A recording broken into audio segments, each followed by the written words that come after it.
Tunggu dulu, sebelum lanjut, pastikan kalian menekan tombol subscribe dulu ya, biar kalian gak ketinggalan aksi-aksi seru Boruto. Cerita dimulai saat Sasuke yang saat ini berhasil membuat Code berlutut, terlihat memandangi Code dengan tatapan serius. Dalam keadaan terpojok itu, Code akhirnya membuka suara. Aku ingin kau tahu, Sasuke, meskipun sekarang aku kalah, sebenarnya aku jauh lebih berbahaya daripada Boruto maupun Kawaki. Tapi, kekuatanku yang sebenarnya belum bisa keluar sepenuhnya. Aku harus memakan buah cakra dulu, supaya kekuatan karma putih yang ada di dalam diriku bisa terbuka sepenuhnya.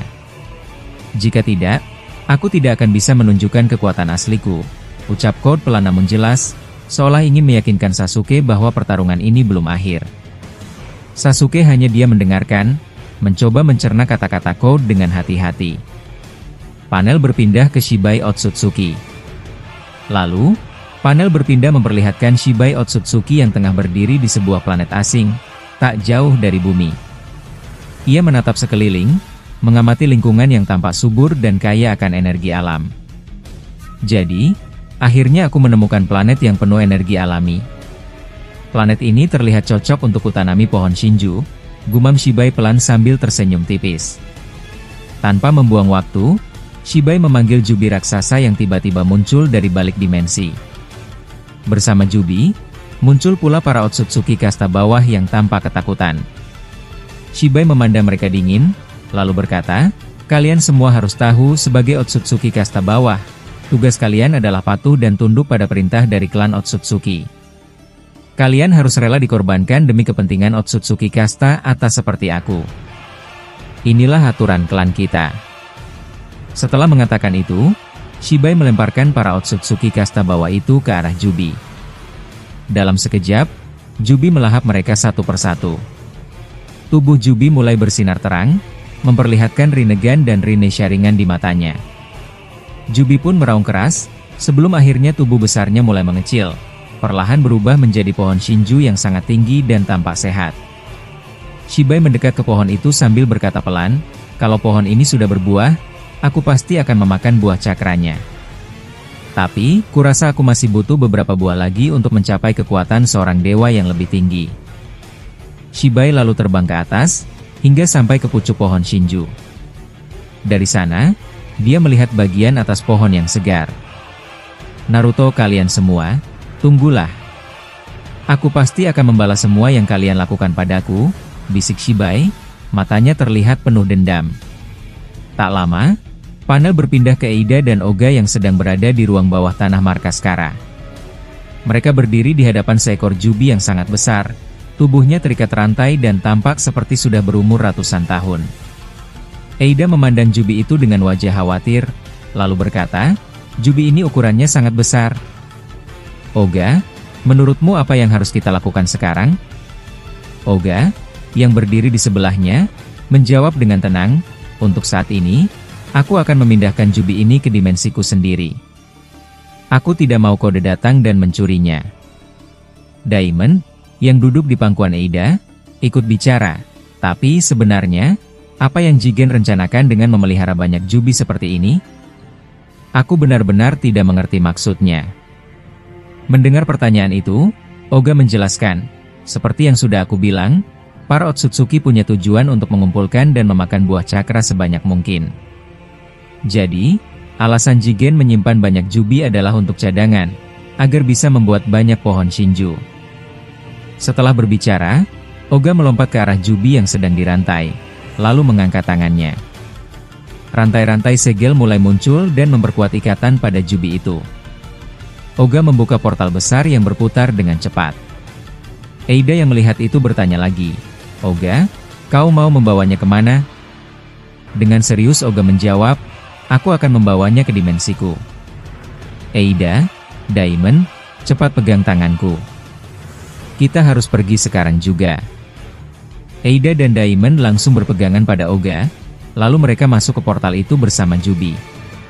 Sesampainya di dimensi Oga, Jubi diikatkan pada tugu batu raksasa. Eida memandangi sekeliling dan bertanya, "Jadi, ini dimensimu? Bagaimana bisa kau punya kekuatan seperti ini?" Oga pun menjelaskan, Kekuatan ini aku dapat dari sel Otsutsuki Shibai. Amado yang menanamkan sel itu ke tubuhku. Karena itulah aku bisa menggunakan teleportasi ini. Bahkan kekuatanku bisa beresonansi dengan Sendrigan dan refleksi milikmu. Daimon mendengar itu lalu bertanya, apa kau pernah dirasuki oleh Shibai Otsutsuki saat menggunakan kekuatan ini? Oga menggeleng pelan. Tidak, aku tidak pernah merasakan hal semacam itu.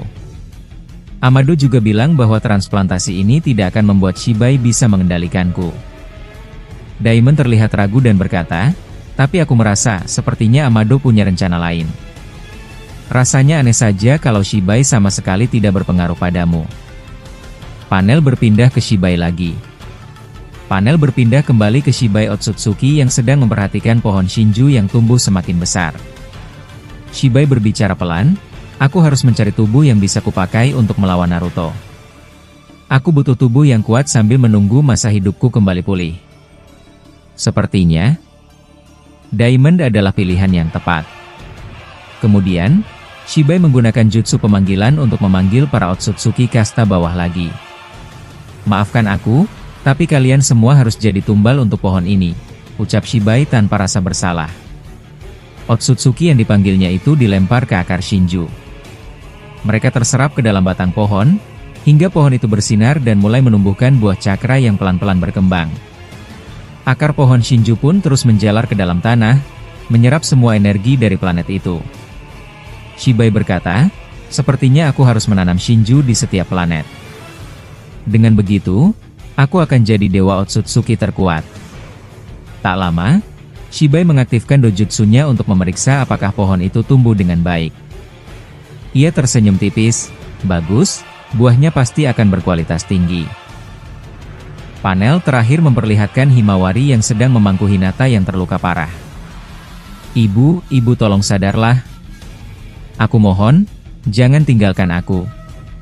Aku janji, aku akan membunuh Kawaki dengan tanganku sendiri, ucap Himawari sambil menangis.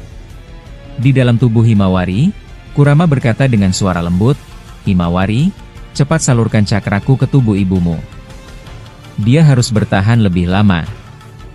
Himawari pun menyalurkan cakra Kurama, hingga tubuh Hinata terselimuti aura merah yang hangat. Tubuh Kawaki terpotong-potong akibat serangan, Tajuka Gebunso no Jutsu, milik Boruto. Ribuan bayangan Boruto yang masing-masing memegang rasengan Usuhiko terus menghujani Kawaki tanpa henti. Rasengan yang mereka bawa tampak bertekanan sangat tinggi, hingga membuat Kawaki benar-benar tidak berdaya. Dengan napas tersengal dan luka di sekujur tubuhnya, Kawaki menggeram pelan. Sial! Aku benar-benar kalah darimu, Boruto. Aku tak menyangka kau akan sekuat ini, ucap Kawaki sambil menunduk lemah. Boruto yang berdiri di depan Kawaki, menarik sebuah kunai dari kantongnya yang ada di belakang. Ia memegangnya erat dan menatap tajam ke arah mata Kawaki yang masih memiliki dojutsu Kokugan. Sudah cukup, Kawaki. Aku tak akan membiarkan matamu terus menjadi ancaman. Hancurlah sekarang juga, kata Boruto sambil mengangkat kunainya tinggi-tinggi, bersiap untuk menghancurkan Kokugan milik Kawaki. Namun tiba-tiba, dari mata Kawaki muncul besi Daikokuten yang langsung menancap ke tubuh Boruto. Boruto terkejut, matanya membelalak saat besi itu mengenai dirinya. Ini sakit sekali. Aku benar-benar ceroboh. Seharusnya aku tidak mendekatinya terlalu cepat, keluh Boruto sambil menahan rasa sakit. Melihat kesempatan, Kawaki segera membuka portal dimensi menggunakan kekuatan yang masih tersisa, lalu melarikan diri dari tempat itu. Boruto yang terluka mencoba mengejar, namun portal itu tertutup lebih cepat dari langkah Boruto. Sial! Dia kabur. Gumam Boruto kesal. Di sisi lain, Kawaki muncul di dimensi Shinjujura, tempat yang dipenuhi jubi dan akar-akar Shinju yang besar. Pohon Shinju terlihat masih melakukan penyerapan cakra dan perlahan-lahan memulihkan dirinya karena sebelumnya terkena dampak rasengan Usuhiko.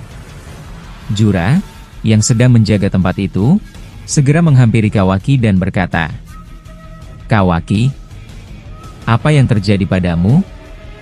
Kenapa tubuhmu terluka parah begitu? Dengan suara berat, Kawaki menjawab, Aku dihajar habis-habisan oleh Boruto. Dia menggunakan Rasengan Usuhiko, kekuatannya benar-benar mengerikan, Jura. Aku bahkan hampir tidak bisa melawan. Mendengar jawaban itu, Jura hanya tersenyum tipis sambil berpikir dalam hati. Sepertinya inilah waktunya. Kawaki sedang sangat lemah. Jika aku memakannya sekarang, aku bisa menjadi Jubi yang baru, dengan kekuatan yang jauh lebih besar. Tapi di hadapan Kawaki, Jura berpura-pura bersikap baik. Kalau begitu, kau harus segera memulihkan diri, Kawaki. Tapi butuh waktu lama, ya? Tanya Jura, seolah peduli. Kawaki mengangguk pelan. Iya, aku harus regenerasi dulu. Tapi tubuhku hancur parah, jadi ini akan lambat. Sambil mengamati sekeliling, Kawaki melihat akar-akar Shinju yang besar dan aneh. Apa ini? Kenapa akar Shinjunya sebanyak ini? Sepertinya aku bisa memanfaatkan ini, gumam Kawaki. Tanpa berpikir panjang, Kawaki menyerap akar itu dengan karma. Dalam hitungan detik, tubuhnya sembuh total. Akhirnya, kakiku dan tubuhku sudah kembali. Aku bisa bergerak lagi, serunya dengan lega. Namun, ia tak sadar penyerapan akar Shinju itu sangat berbahaya, karena bisa membangkitkan Ishiki Otsutsuki. Jura yang melihat hal itu tersenyum licik. Dengan cepat, ia mengikat tubuh Kawaki dengan Mokuton Senjutsu. Kawaki terkejut. Oi, Jura. Apa yang kau lakukan? Kenapa kau menyerangku? Jura menatapnya dengan dingin. Kau benar-benar bodoh, Kawaki. Aku ini Jubi, makhluk yang hanya peduli dengan kekuatan. Mana mungkin aku mau bekerja sama denganmu? Aku hanya menunggumu lemah, dan sekarang waktunya aku memangsa dirimu, ucap Jura sinis. Kawaki menggertakkan gigi. Jadi, kau hanya berpura-pura jadi teman dari awal? Jura tertawa kecil. Sudah jelas, kan? Kami para Jubi hanya mengikuti naluri untuk menjadi lebih kuat. Kau seharusnya tahu itu sejak awal. Tiba-tiba, Jura menembakkan proyektil kecil dari matanya yang melesat sangat cepat hingga mengenai tubuh Kawaki. Kawaki terbatuk. Serangan apa ini? Kecil, tapi rasanya seperti ditusuk dari dalam. Jura mendekat dan menjelaskan. Itu adalah Bijudama mini yang aku padatkan sampai sekecil ini. Karena ukurannya kecil, kecepatannya sangat tinggi. Tak mudah dihindari. Saat Kawaki masih terikat dan kesakitan, tanduk Otsutsuki mulai tumbuh di kepalanya. Karma Kawaki aktif penuh, menyebar sampai kakinya. Luka-lukanya sembuh seketika. Aura cakranya mulai membuat tanah bergetar. Jura mulai panik. Apa-apaan ini? Kenapa dia tiba-tiba jadi jauh lebih kuat? Dengan rinengan, Jura melihat ke dalam tubuh Kawaki dan terkejut. Tidak mungkin. Ada Otsutsuki yang bangkit di dalam tubuhnya? Apa ini efek dari akar Shinju yang dia serap? Kawaki, dengan suara berat, berkata. Aku benar-benar ceroboh. Ishiki Otsutsuki. Dia mulai bangkit lagi di dalam tubuhku. Semua karena akar Shinju itu. Bersambung ke Boruto. Di sisi lain, Boruto berdiri lemas di lokasi pertarungan yang porak-poranda. Kawaki berhasil kabur. Aku harus mengejarnya, gumamnya. Tiba-tiba, Kashin Koji muncul dengan jubah hitam yang tertiup angin. Boruto, ini masalah besar. Boruto menatap Koji. Apa maksudmu, Kashin Koji? Apa yang lebih gawat dari ini? Kashin Koji menjelaskan. Aku mengirimkan klon untuk mengikutinya. Kawaki sekarang berada di tempat Shinju Jura. Dan kau tahu apa yang lebih gawat? Ishiki Otsutsuki mulai bangkit kembali dalam tubuhnya. Semua shinobi Konoha yang mendengar kabar itu kaget. Ishiki? Bukankah dia sudah dikalahkan? Ujar Shikamaru. Boruto menunduk. Benar. Tapi sepertinya dengan menyerap akar Shinju, sisa data Ishiki bangkit lagi di tubuh Kawaki. Mitsuki yang ikut mendengarkan berkata, "Kita harus segera memberitahu Hokage dan Sasuke. Ini tidak bisa ditunda." Tiba-tiba ledakan besar muncul dari langit, dan Otsutsuki baru muncul, dikejar oleh Naruto dan Sasuke. Naruto membuat lengan Kurama untuk menahan musuh, lalu berteriak, "Sasuke, sekarang!" Sasuke bersiap dengan panah indera, menarik kekuatan besar sambil terbang. "Kali ini, musnahkan!" teriak Sasuke. Boruto yang melihat itu berkata, "Semua, menjauh. Serangan ini bisa menghancurkan seluruh area." Namun, belum sempat Kashinkoji menjawab, tiba-tiba terdengar suara gemuruh dari kejauhan. Boruto yang mendengarnya langsung menoleh cepat ke arah suara tersebut dan berkata, "Itu suara apa lagi? Apa jangan-jangan pertempuran antara Kawaki dan Jura sudah dimulai?" Kashinkoji mengangguk pelan sambil menatap tajam ke arah sumber suara. "Sepertinya benar, Boruto. Mereka berdua sekarang mungkin sedang bertarung habis-habisan.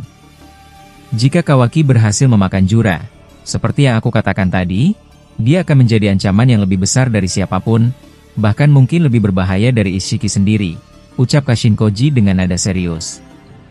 Mitsuki yang mendengar itu langsung menimpali, "Kalau begitu, apa yang akan kita lakukan sekarang? Apa kita akan langsung menyusul ke tempat mereka bertarung? Atau kita harus menunggu Hokage dan Sasuke Sensei?" Shikamaru, yang masih terlihat kelelahan sambil menopang Shikadai, menjawab pelan, "Aku tahu kalian semua ingin bertindak cepat, tapi jika kita gegabah, kita bisa saja terjebak dalam pertarungan yang malah membuat keadaan tambah buruk. Kita perlu strategi."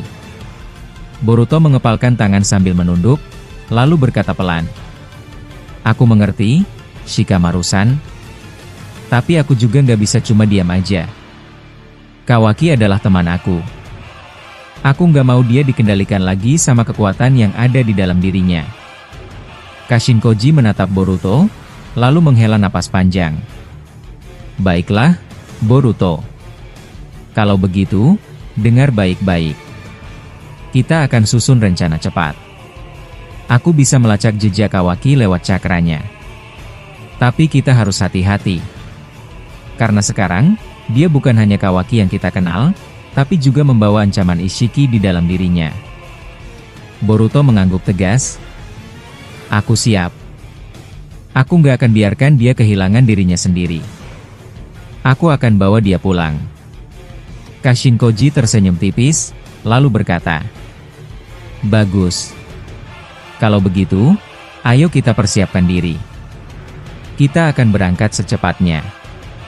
Tanpa membuang waktu, Boruto, Kashinkoji, Mitsuki, dan Sarada bersiap. Shikamaru pun mengangguk kepada para shinobi lainnya sambil berkata, "Baik, kalian dengar sendiri. Mulai sekarang, semua fokus untuk mendukung Boruto dan timnya. Kita nggak boleh lengah." Dan dengan itu, tim kecil mereka mulai bergerak menuju ke tempat pertarungan Kawaki dan Jura, dengan harapan masih ada jalan untuk menghentikan kekacauan yang akan datang.